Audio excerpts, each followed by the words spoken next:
अज्ञानतिमिरान्धस्य ज्ञानञ्जनशलाकया चक्षुरुन्मीलितं येन तस्मै श्रीगुरुवे नमः।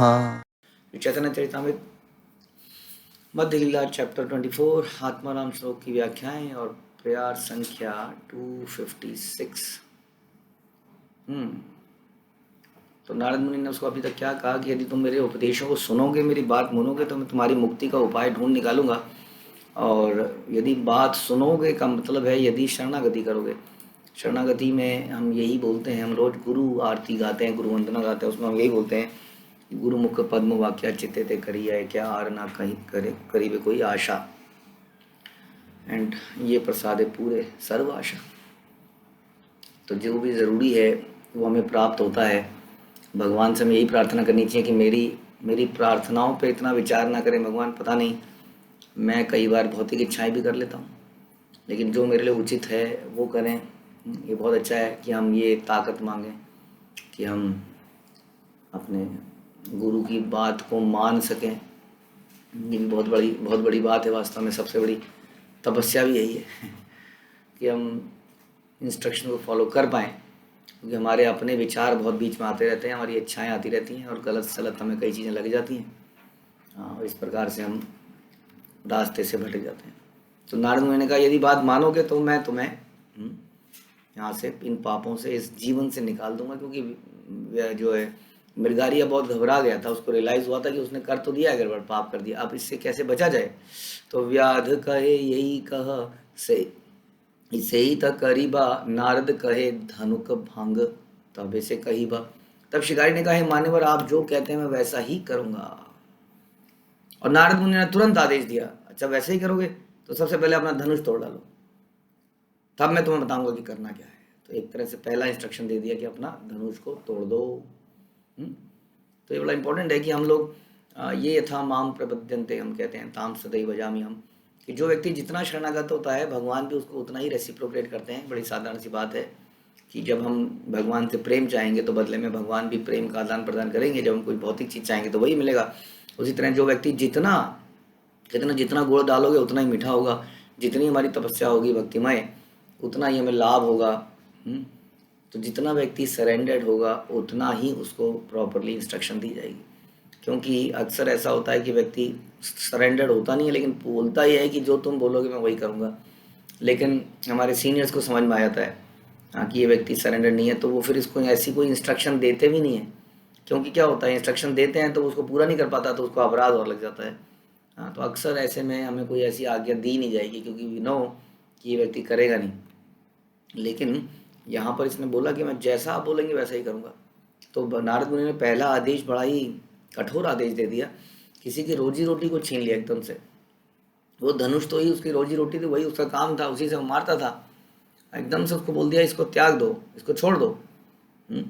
बड़ा मुश्किल डिसीजन है वास्तव में, क्योंकि जिसको बचपन से जिस बात में ट्रेनिंग, कोई बिजनेस है बचपन से करते आ रहे हो, अचानक से आपको बोला जाए कि ये बिजनेस छोड़ दो, तो मुश्किल है। मुझे लगता है उसको उसके अंदर डाउट आ जाएगा, ये गुरु ठीक तो है, क्या कर रहा है। फिर किसी और के पास जाएगा, वो कहेगा ये तो मेरे को ऐसा करने को बोल रहे हैं, छोड़ दो।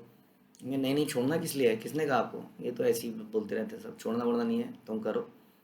तो धीरे धीरे ये व्यक्ति तो अच्छा है, ये व्यक्ति वास्तव में मेरा शुभचिंतक है, और वो जो है वो छोड़ने को बोल रहा, तो आदमी धीरे धीरे उससे हट के किसी और के पास लग जाएगा। तो लेकिन मृगारी देखिए, साधारण सा शिकारी, यही क्वालिटी है, सबसे बड़ी क्वालिटी यही है जो हमने अर्जुन के अंदर भी देखी। अर्जुन ने भी अपना बड़ा दिमाग लगाया शुरू में, लेकिन अंत में उसने यही बोला कि जैसा आप बोलेंगे वैसा ही करूँगा, और फिर उसने किया भी। तो नारद ने क्या उत्तर दिया, अपना धनुष तोड़ दो, अपनी रोजी रोटी छोड़ दो, अपना ये काम धंधा छोड़ दो, फिर बताऊंगा कि क्या करना है। इतना तो करके दिखाओ, पहले समझ में तो आए। दीक्षा लेने की यही विधि है। ऐसा बताते हैं रूप गोस्वामी भक्तिराम समझ सिंधु में कि दीक्षा लेने के बाद हमें क्या करना चाहिए, गुरु की शरणागति, गुरु के इंस्ट्रक्शन को गुरु से सुनना चाहिए और फिर गुरु की सेवा करनी चाहिए। ये सभी इंपॉर्टेंट है। ऐसा नहीं है कि दीक्षा लेने के बाद कोई, ये बिल्कुल ऐसा नहीं है कि भगवत धाम जाने का टिकट मिल जाता है। ऐसा कहीं हमने किसी शास्त्र में ऐसा नहीं पढ़ा कि दीक्षा लेने के बाद आप भगवत धाम चले जाएंगे। उसके बाद के प्रोसेस बड़े इंपॉर्टेंट है। अब तो हमने लिया है, अब तो देने की बारी है, अब तो सेवा करने की बारी है। तो सेवा करना, तो दीक्षा, तो यहाँ पर इंस्ट्रक्शन को अभी सुना जा रहा है, नारद मुनि ने कुछ बोला है करने के लिए, कुछ डोंट्स एंड कुछ डूज। ऐसे हमें श्रील प्रभुपाद ने बताया कि 4 नियम का पालन कीजिए, अवैध संबंध मत कीजिए, मांसाहार मत कीजिए, जुआ इत्यादि नशा मत कीजिए। तब ये है हमारे वचन। उसके बाद हम वचन देते हैं कि हम इस प्रकार से 16 माला करेंगे, आजीवन कुछ व्रतों का पालन करेंगे, श्रवण कीर्तन करेंगे, वैष्णव की सेवा करेंगे। तब गुरु उसकी जिम्मेदारी लेते हैं कि अच्छा ये सब करोगे तो मैं तुम्हारी जिम्मेदारी लेता हूँ कि मैं तुम्हें आध्यात्मिक जगत तक लेके जाऊंगा। लेकिन ये हमारी कमिटमेंट है, जहाँ हमने अपनी कमिटमेंट तोड़ी वहाँ पर ये भी समाप्त हो गया। ये हमारा आपसी जो था ये समाप्त हो गया। जो हमने वचनबद्धता करी थी, हमने वचन तोड़ा तो सारी जिम्मेदारी समाप्त। और इस तरह से हमने बहुत बड़ा अपराध भी कर दिया, पाप भी कर दिया, गुरु की वचनों को अवहेलना करेंगे। तो देखते हैं मृगारी क्या करते हैं। व्याध कहे धनुष भांगिले, वर्ती भे के मने, नारद कहे यामी अन्न दीवा प्रतिदिन। शिकारी ने कहा, हाँ बड़ी जेन्युइनली। कई लोग क्या होते हैं, जैसे आपको बोला गया ये कर लोगे तो वो चुपचाप चले जाते हैं, उनका ज़्यादा बहस नहीं करते हैं, देख लेंगे क्या करना है। लेक्चर में भी हम बहुत सारी चीज़ें सुनते हैं, लेकिन हमें पता है कि कुछ चीज़ें हम नहीं करेंगे, हाँ तो हम सुन के चले जाते हैं। लेकिन जो व्यक्ति करने की सोचता है कई बार उसको प्रैक्टिकली, तो उसके सामने कई सारे प्रश्न भी आ जाते हैं कि क्या ऐसा करूँगा तो ऐसे कैसे होगा, ऐसा करूँगा तो ऐसे कैसे होगा। तो ऐसे प्रश्न पूछने में कोई दिक्कत नहीं है। ऐसा नहीं कहा जा रहा कि जो बोला जाए उसको कर दिया जाए, विच इज़ ओके, करना चाहिए। लेकिन अगर हमारी ऐसी स्थिति नहीं है, हमारे दिमाग में कोई डाउट आ रहे हैं, तो हमें डाउट्स को पूछना जरूर चाहिए, इधर उधर जाके नहीं पूछना चाहिए। अक्सर हम घबरा के इधर उधर पूछते हैं, जैसे मैंने बताया, अरे ये तो ऐसा करने को बोल रहे हैं, क्या मुझे ऐसा करना चाहिए? फिर कोई दूसरा व्यक्ति कहता है नहीं ऐसा तो नहीं है, ऐसा कहाँ है, कहाँ कहा गया, इस प्रकार से। तो हमें वहीं पर डाउट पूछ लें तो वो दैट इज़ बेटर, क्योंकि वो फिर बताएंगे कि क्या उचित है, किसको कैसे करा जा सकता है। अच्छा तुम्हारे मन में ये डाउट है तो ऐसा कर लो। तो शिकारी ने प्रश्न पूछा, यदि मैं धनुष तोड़ता हूँ तो फिर मैं अपना भरण पोषण कैसे करूँगा नारद मुनि? तो नारद मुनि क्या बोलते हैं, चिंता मत करो, मैं प्रतिदिन तुम्हें भोजन दिया करूँगा। अब देखा जाए तो वो नारद मुनि के बारे में सोच सकते हैं, खुद तो जंगल में भटक रहे हैं, इधर से उधर, ना कोई घर है ना ठिकाना है, कहाँ से खाना देंगे भाई। लेकिन इतना ही एश्योरेंस बहुत होता है गुरु का कि मैं हूँ यहाँ पर। जैसे भगवान बोलते हैं ना, माँ सुचा, मैं तुम्हारे सारे पाप हर लूँगा, माँ सुचा, डरो मत। अब कहेंगे कैसे ना डरो, पांडवों की तो दुर्गति हो गई थी, भीष्म पितामह की दुर्गति हो गई थी, द्रौपदी का हाल खराब हो गया था, आप कह रहे हो डरो ना, आपका क्या भरोसा? आप बोलेंगे आ रहा हूँ आ रहा हूँ आ रहा हूँ, और आने आने में मेरी यहाँ से ज़बरदस्त पिटाई हो जाएगी। सुग्रीव इसका लाइव एग्जाम्पल है। सुग्रीव को आपने बोला कि मैं आता हूँ, और सुग्रीव को बाली ने खूब मारा, और आप कोई बाण चलाने नहीं आए। मैं किसी तरह से प्राण बचा के वहाँ से भागा। सुग्रीव बोलते हैं प्रभु राम कहाँ थे आप, आपने प्रॉमिस किया था कि मैं आऊँगा। हाँ, तो ऐसे डाउट कई बार हो जाते हैं हमारे मन में। हाँ, इतना दुख आ गया जीवन में, अरे भैया कहाँ हो तुम भगवान, कहाँ हो मुरारी, अब नहीं सहन होता, बुरी हालत हो गई हमारी। तो इस प्रकार से जो भक्त, भागवतम ऐसा कहती है, जीवन में इन कष्टों को झेलते हुए भी भक्ति चालू रखता है, वो तुरंत भगवान के धाम का अधिकारी बन जाता है। इतना ही काम करना है बस। देखिए भागवतम बता रही है क्या तरीका है। जो अपने जीवन में आए हुए इन कष्टों को झेलता रहता है और आपकी प्रेममयी भक्ति करता रहता है। प्रेममयी भक्ति की बात कर रहे हैं, जबरदस्ती की नहीं। कि चलो ये जो शनि का सती जो है समाप्त होगा 7 साल बाद, थोड़े दिनों बाद, नहीं, वो निरंतर बिल्कुल विचलित भाव से करता रहता है, वो भगवान के धाम में तुरंत अधिकारी बन जाता है। नहीं तो भगवान के भक्तों के जीवन में भी कष्ट आते हैं, जैसे अभी हमने एग्जाम्पल लिया।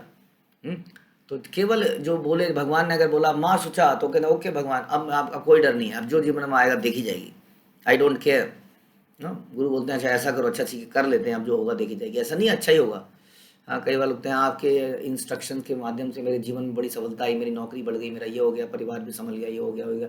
ये कोई ज़रूरी नहीं, हम पहले बता दें आपको, हाँ, कि आपका पारिवारिक जीवन और आपका घर जॉब सब बढ़िया हो जाएगा।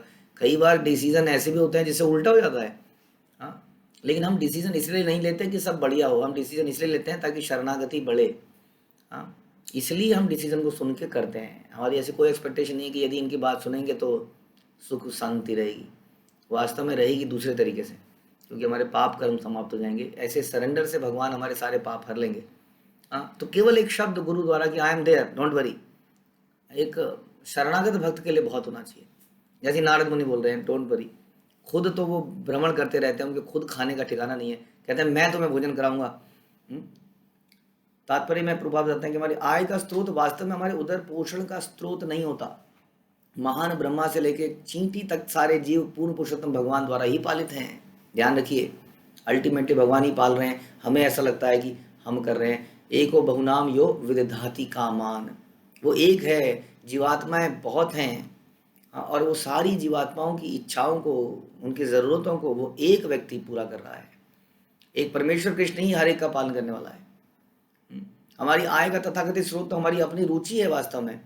हम ऐसा नहीं है, हम कहते हैं अक्सर पेट के लिए कर रहे हैं, रोजी रोटी का सवाल है, क्या करें, समय नहीं मिलता है जब करने का, ये करने का, रोटी रोजी का सवाल है। वास्तव में कृष्ण ही पालक हैं।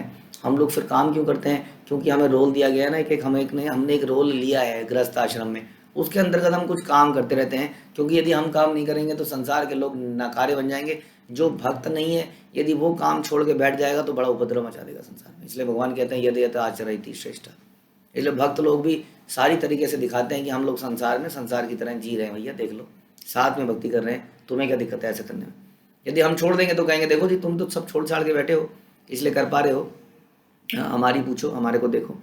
तो भक्त लोग अपना दिखाते हैं कि देखिए जी, गृहस्थ आश्रम के साथ साथ कैसे भक्ति करी जा सकती है। और कुछ लोग हालांकि इस आश्रम को त्याग के पूरा वैराग्य भी दिखाते हैं ताकि और सेवा कर पाएँ। तो इस प्रकार से बता रहे हैं कि हमारी आय का तथाकथित स्रोत तो हमारी अपनी रुचि है वास्तव में, जिसके कारण हम पूरा जीवन उसी में बिता देते हैं। जो जीवन कृष्ण के लिए था, बड़ा बहुमूल्य था। पहले के ज़माने में लोग 4-5 घंटे काम करते थे। हमें याद है कि 5 बजे तक तो लोग घर आते थे, सवेरे जाते थे, और ऑफिस घरों के पास में होते थे जनरली। घर से निकले, थोड़ी देर में पहुँचे, फिर शाम तक 5 बजे तक आ गए। बहुत समय है, बहुत सारी चीज़ें करने के लिए। अब बहुत बहुत लंबा समय हो गया है, बहुत मेहनत करनी पड़ती है, करनी पड़ रही है, क्योंकि कहीं ना कहीं हमारी ज़रूरतें बढ़ गई। हमारी नहीं तो हमारे परिवार की, समाज की ऐसा कंडीशन बन गई है कि हम उसमें चाहकर भी सिंपली नहीं रह पा रहे हैं। यदि मैं शिकारी बनना चाहता हूँ तो ऐसा लगेगा कि शिकार करना ही मेरी आय का स्रोत है। यदि मैं ब्राह्मण बनकर कृष्ण पर पूरी तरह निर्भर रहता हूँ तो मैं कोई कार्य नहीं करता, किंतु फिर भी मेरा उदर पोषण करने वाले कृष्ण हैं। लेकिन इसका मतलब ये नहीं कि काम नहीं करता। मैं खाट तोड़ता हूँ और भगवान सारी इच्छाएं पूरी करते हैं। लेकिन भक्त क्या करता है? अपनी उदर पूर्ति के लिए काम नहीं करता, लेकिन संसार के उदर के लिए काम करता है कि उन्हें फिर से उदर मिले ही ना, उन्हें भूख ना मिले। इसलिए वो पहले से भी अधिक कार्य करता है। कार्य ना करने का मतलब है कि अपनी सुविधाओं को इकट्ठा करने के लिए कार्य नहीं करता। शिकारी अपने धनुष को तोड़ने को लेकर विचलित था, क्योंकि उसके आय का स्रोत था। किंतु नारद मुनि ने उसको बोला कि वो जानते थे कि शिकारी का उदर पोषण तो केवल भगवान कर रहे हैं, उसको ऐसा लग रहा है कि उसका धनुष बाण कर रहा है। कृष्ण के प्रतिनिधि होने के कारण नारद मुनि भली भांति जानते थे कि धनुष तोड़ने से शिकारी को कष्ट नहीं पहुंचेगा। इसमें कोई संदेह नहीं था कि कृष्ण उसे भोजन प्रदान करेंगे। और ऐसा प्रभुपाद ने खुद दिखाया अपने जीवन से, अपने जीवन के माध्यम से, कैसे यदि हम कृष्ण पे शरणागत हो जाए तो कैसे। देखिए, विदेश में जा रहे हैं हम लोग, तो कहीं जाते हैं तो पूरी ट्रैवलिंग में पूरे प्लानिंग बनाते हैं, बहुत सारी चीज़ें, सब्जियाँ उब्जियाँ लेके जाते हैं, पूरे चूल्हे चकारे, और वहाँ पर भी बात करके रखते हैं होटल में, भैया बनाने दोगे ना, मैं किचन दोगे? हाँ, उसमें हम सामान, बहुत कुछ हमारी व्यवस्थाएं होती हैं। लेकिन प्रभुपाद जब गए थे तो उन पर कोई व्यवस्था नहीं थी। वो साथ में अपनी किताबें लेके गए थे बस, और उन्हीं के माध्यम से। कोई ठिकाना नहीं है कहाँ बनाऊंगा, कहाँ खाऊंगा, अनजाने लोग, अनजानी बोली। हाँ, उसमें बड़ा मुश्किल है एक वैष्णव को अपने आप को टिकाना। मौसम बिल्कुल डिफरेंट, बढ़ती हुई क्या, पूरी बूढ़ी उम्र।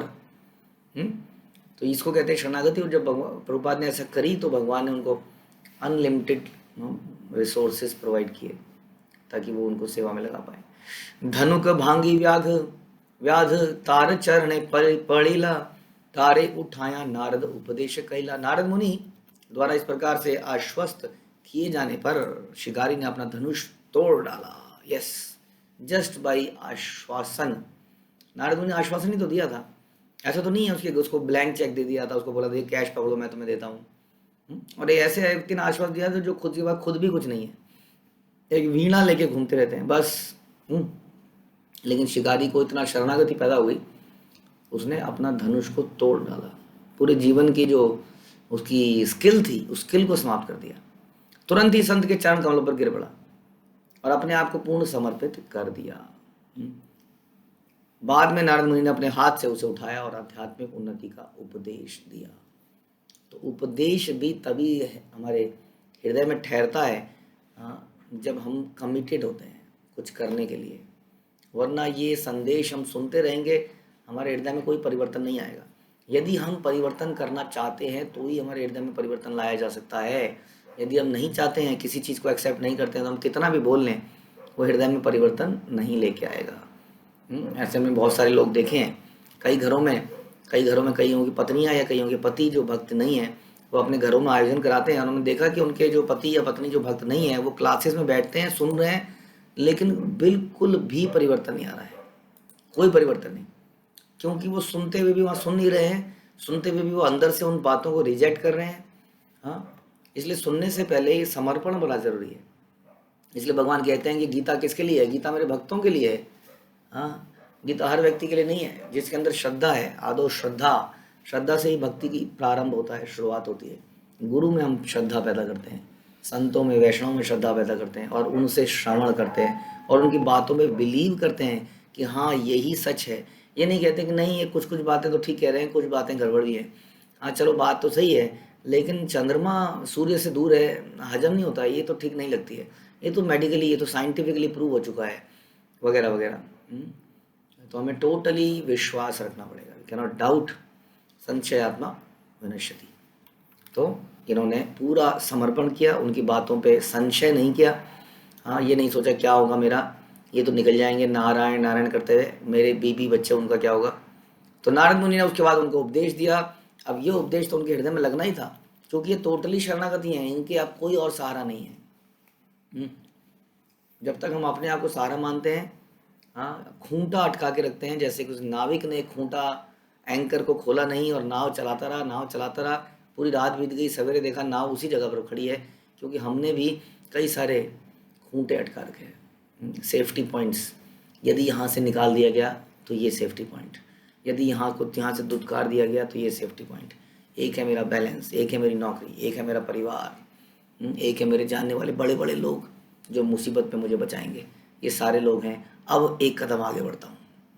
हाँ, तो इस प्रकार से, ये इसको शरणागति नहीं कहते, कि इस तरह प्रकार से आपके हृदय में कभी भी, हमारे हृदय में वो भाव पैदा नहीं होगा जो कि टोटल, जैसे कि द्रौपदी के भाव में अल्टीमेटली पैदा हुआ। जब उसने बोला, अच्छा भीष्म पितामह आइए, बचाइए, द्रोणाचार्य बचाइए, मेरे पति हो, तुम तो आओ। उसके बाद अंत में जब कुछ नहीं है, तब वो, उसके पहले वो अपने हाथों से भी पूरा प्रयास करती है, लेकिन उसको केशव तभी मिलते हैं जब वो अपना सब कुछ त्याग कर, सब कुछ अब केशव को पुकारती है, नो बडी इज देयर। तो इस प्रकार से हमें सोचना पड़ेगा, इसको कहते हैं शरणागति, कि अब और कुछ नहीं। अगर जब तक हम सोचते रहेंगे नहीं अभी मेरा ये भी सुरक्षा कवच है, ये सुरक्षा कवच है, कोई सुरक्षा कवच नहीं वास्तव में दुनिया में, एक ही सुरक्षा कवच है, ऐसा हमें लगता है।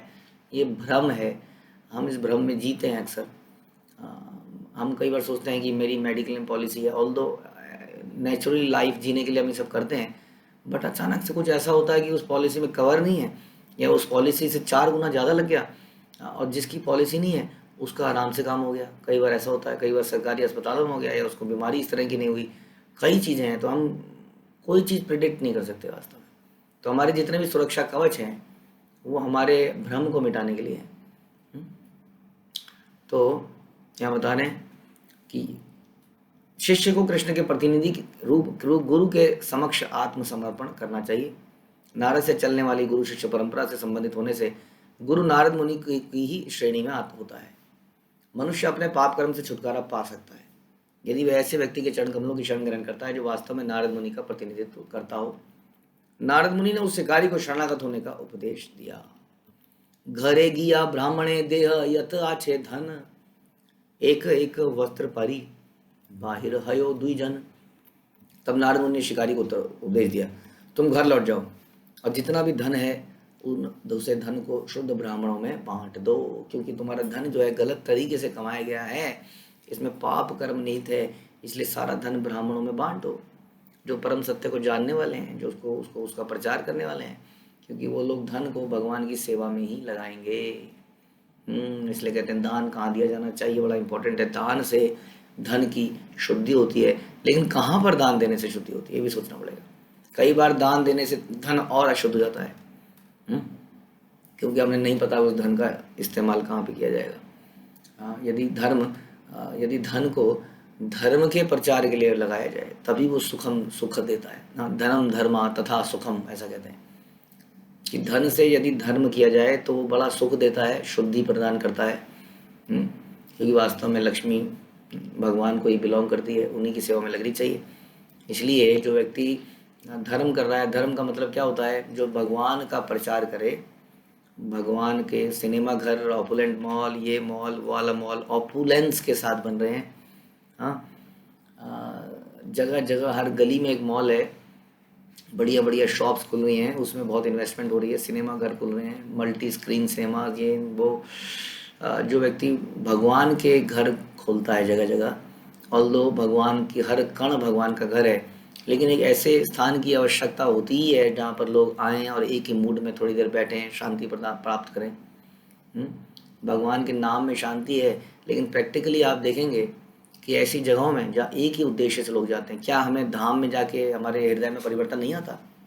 हाँ, हम जब यात्राएं करते हैं, धाम में जाते हैं, तो क्यों आता है? क्योंकि सारे भक्त एक साथ एक ही मूड से एक ही पर्पज़ के लिए वहाँ इकट्ठे होते हैं। उसी तरह मंदिर वही जगह है और कोई जगह नहीं है। हाँ, मंदिर वो है जहाँ भक्त लोग एक साथ आके इकट्ठे होते हैं। हाँ, और हमारी चेतना इतनी अच्छी नहीं है कि हम लोग बहुत ज़्यादा कष्ट ले पाएँ। वास्तव में सच्चाई तो ये है। बहुत ज़्यादा अगर आपका पसीना बह रहा हो तो कथा में आपका ध्यान उतना नहीं लगेगा, क्योंकि यहाँ से पसीना टप टप बह रहा है। बस ऐसे ही करते रहेंगे, ऐसे ही करते रहेंगे। हाँ, उतनी एकाग्रचित्ता हमारे अंदर अभी नहीं है, वास्तव में नहीं है, सच्चाई यही है।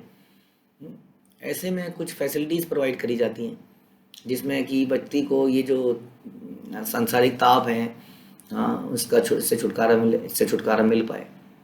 ऐसी ऐसी चीज़ें इस्तेमाल की जाती हैं। मैं गया था, आई बिलीव कानपुर मंदिर में हमारे, मुझे याद नहीं आ रहा, तो वहाँ मैं बैठा तो मुझे ऐसा लगा कि मैं किसी बर्फ़ के ऊपर बैठा हूँ गर्मी में। उन्होंने बोला ये पत्थर स्पेशली मंगाया गया है इसी पर्पज़ से, बिना पंखे के वो पत्थर इतना ठंडा था।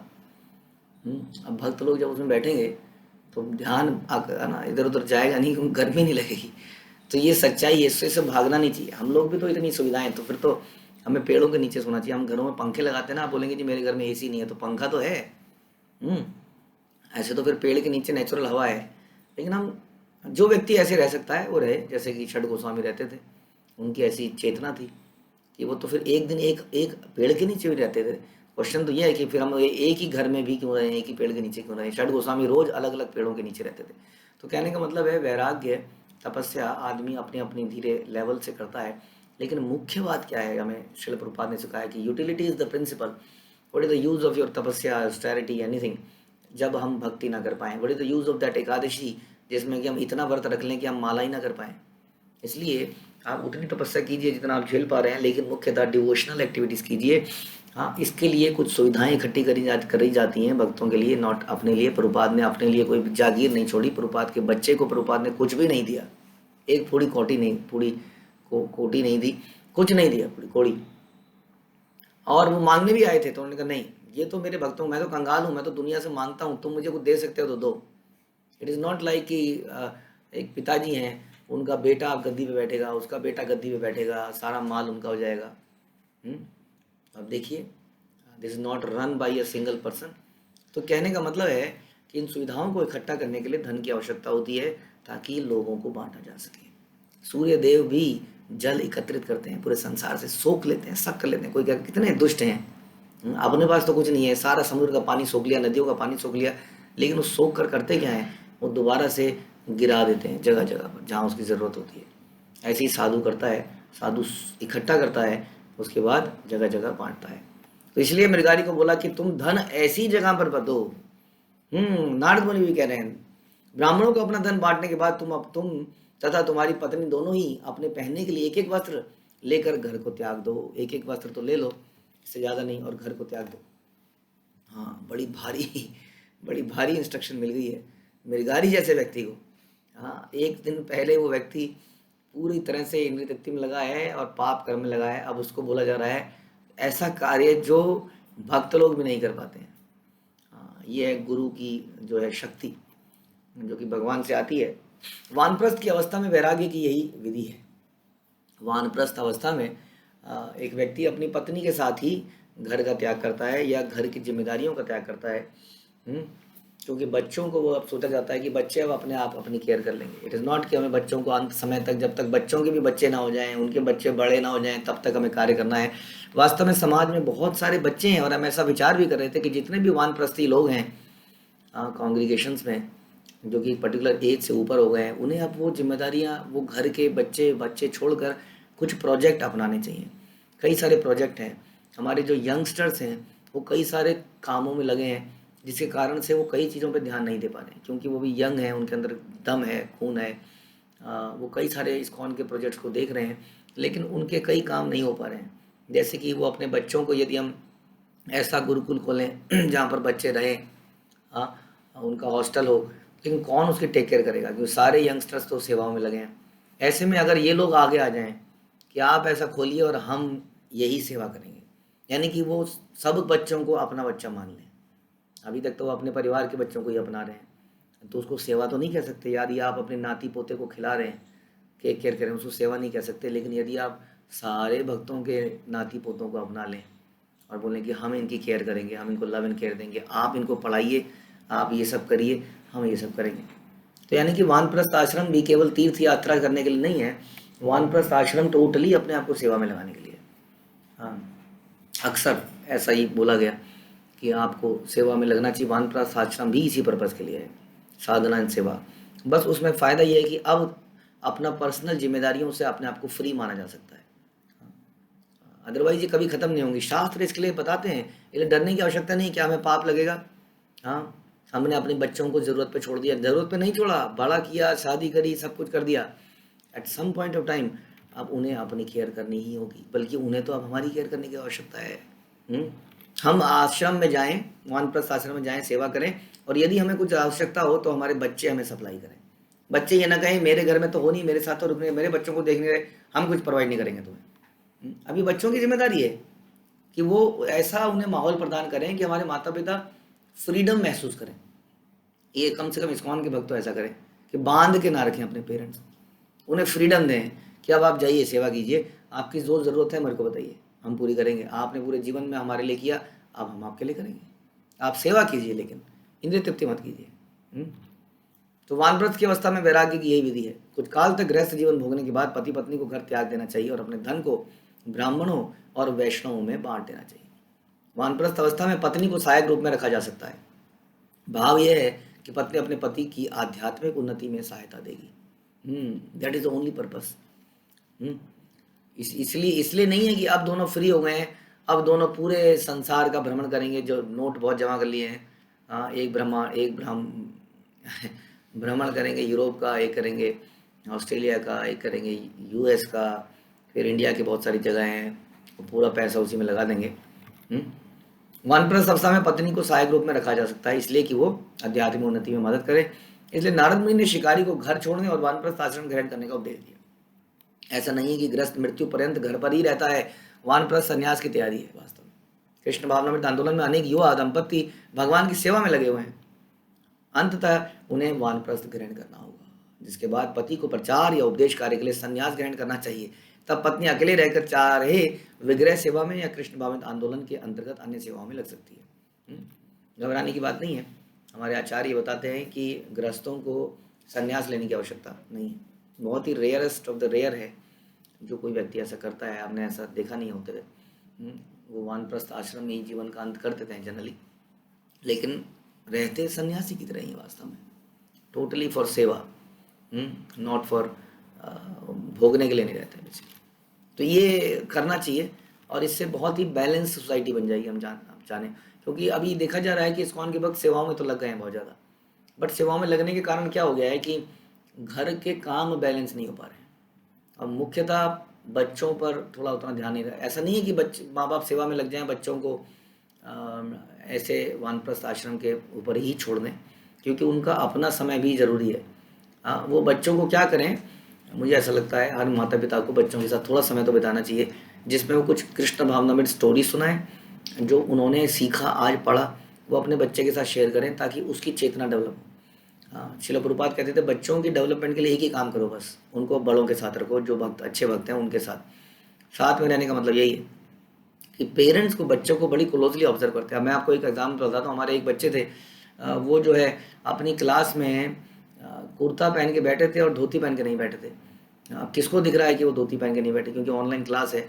अब ये है माता पिता को ऑब्जर्व करने का। माता पिता उसको ये प्रमोट करते, कोई बात नीचे बैठा रही हो, है ना। अब हम क्या कर रहे हैं, हम एक डिफरेंट कल्चर पैदा कर रहे हैं, उसके अंदर चीटिंग प्रोपेंसिटी डेवलप कर रहे हैं, जिसके लिए आप बिल्कुल नहीं थे। आप लोग तो उसके इसलिए थे कि गलती से वो अगर ऐसा करता है, गलती से वो नकल मारता हुआ देखा जाता है, तो आप उसको पनिश करें। तो इसलिए इतना समय तो देना पड़ेगा कि आप उसकी चेतना को डेवलप करें, उसके साथ कुछ ऐसी बातचीत करें, हाँ, जो कि आपने आज सीखा ज़रूर शेयर करें। हाँ, लेकिन उसके अलावा आपके पास बहुत समय नहीं होगा उनके खान पान और कई चीज़ों को देखने के लिए। लव एंड केयर हो सकता है कई परिवारों में समय ना हो। ऐसे में ये जो वानप्रस्थी हैं, और वानप्रस्थी लोग और भी बहुत कुछ कर सकते हैं। वो प्रसाद को बना सकते हैं बड़े तादाद पर, ताकि उसका वितरण किया जा सके। ऐसे कई काम हैं, क्योंकि प्रसाद का काम ऐसा है जो बैठ के एक जगह पर किया जा सकता है, जो कि हमारे ओल्ड एज वाले भक्त लोग कर सकते हैं। तो उनको आगे आना चाहिए कुछ ऐसी सेवाओं के लिए। तो ये यहाँ पर बताया जा रहा है। नदी तीरे एक खानी कुटीर करिया, तार आगे एक पिंडी तुलसी रो पिया। नारद मुनि ने कहा, तुम अपना घर छोड़कर नदी किनारे जाओ, वहां तुम एक छोटी सी कुटिया बनाओ, और उस कुटिया के सामने एक चबूतरे में तुलसी का एक पौधा उगाओ। यस, बता रहे हैं कि कितना साधारण जीवन हमें सोचना चाहिए। और उसके सामने एक चबूतरे में तुलसी का पौधा उगाओ। हाँ, फिर क्या करो, तुलसी परिक्रमा कर तुलसी सेवन, निरंतर कृष्ण नाम करिह कीर्तन। अपने घर के सामने तुलसी रोपने के बाद नित्य प्रति उस तुलसी वृक्ष की परिक्रमा करना, उसे जल देकर सेवा देना, और निरंतर हरे कृष्ण महामंत्र का कीर्तन करना। जैसा कि प्रभुपाद ने हमें बताया कि हम रोज ही तुलसी आरती करते हैं, उसकी परिक्रमा करते हैं, नाम का जप करते हैं, और बहुत कुछ करते हैं। तो यही प्रोसेस प्रभुपाद ने हमारे लिए बनाया। आध्यात्मिक जीवन की शुभारंभ यहीं से है। ग्रस्त जीवन का परित्याग करके मनुष्य किसी पवित्र स्थान गंगा यमुना के तट पर आए और वहाँ छोटी सी कुटिया बनाए। ऐसी छोटी कुटिया बिना किसी खर्च के ही बनाई जा सकती है। इसके 4 खंभों के लिए लकड़ी का जंगल से प्राप्त किया जा सकता है। छत को पत्तियों से ढका जा सकता है। इसके भीतरी भाग को बुहारा जा सकता है और उसमें शांतिपूर्वक रहा जा सकता है। मनुष्य प्रत्येक अवस्था में छोटी सी कुटिया में रह सकता है। एक तुलसी का पौधा लगाकर प्रातः काल उसे सींच सकता है, इसकी स्तुति कर सकता है, और हरे कृष्ण महामंत्र का निरंतर जप कर सकता है। इस तरह से मनुष्य तेजी से आध्यात्मिक उन्नति कर सकता है। यह तनिक भी कठिन नहीं है, बस गुरु के आदेशों का कठोरता से पालन करना होगा, तब ये होगा, विम्सिकली नहीं होगा।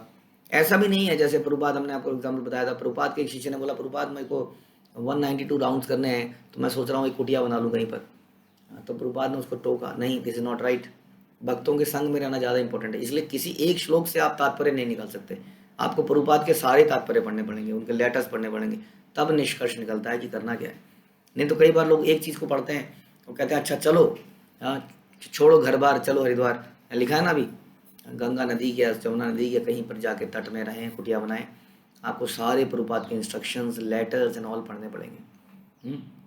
खुद प्रभुपाद अपना यह वृंदावन छोड़कर विदेश में गए और उन्होंने प्रचार किया, और कितना बड़ा परिवर्तन ला दिया। तो इसलिए कहने का मतलब है कि भक्तों के संग में रहना और गुरु की इंस्ट्रक्शन को मानना, ये बड़ी इंपॉर्टेंट चीज़ें हैं। उसके साथ साथ आप बाकी चीज़ें करें। विम्सिकली कहीं अकेले रहना इज़ नॉट राइट। तब समय के साथ हर बात सफल होगी। जहाँ तक भोजन का प्रश्न है, उसमें कोई समस्या उत्पन्न नहीं होती। यदि पूर्ण पुरुषोत्तम भगवान कृष्ण हर किसी को खाद्य प्रदान करते हैं, तो भला अपने भक्त को क्यों नहीं देंगे। कभी कभी तो भक्त कुटी बनाने की झंझट मोल नहीं लेता, वह पर्वत की गुफा में जाकर रहता है। इसलिए समझना चाहिए, जो प्रभुपाद प्रिंसिपल लिख रहे हैं थोड़ा सा बहुत ही ज़्यादा हायर लोगों के लिए है। इस्कॉन के शिष्यों के लिए प्रभुपाद का ये निर्देश था कि आप लोग साथ में रहें, कहीं ना कहीं और सेवाओं में लगे रहें। हाँ, वानप्रस्थ आश्रम का मतलब ये बनाया प्रभुपाद ने इस्कॉन के लिए कि आप लोग टोटली कुछ मंदिर में आएँ, मंदिर की सेवाएं, प्रचार की सेवाएं, उसमें पार्टिसिपेट करें। बहुत सारी सेवाएं हैं। कुछ जैसे मैंने बताया, एक परिवार है, उस परिवार में कई लोग हैं जो कई चीज़ें नहीं कर पा रहे हैं क्योंकि वो खुद सेवाओं में लगे हुए हैं। उनकी मदद करें, क्योंकि हमारे इन बुज़ुर्गों के पास वो हृदय है, वो प्रेम है, वो करुणा है, जो कि प्रोफेशनल के पास नहीं हो सकती।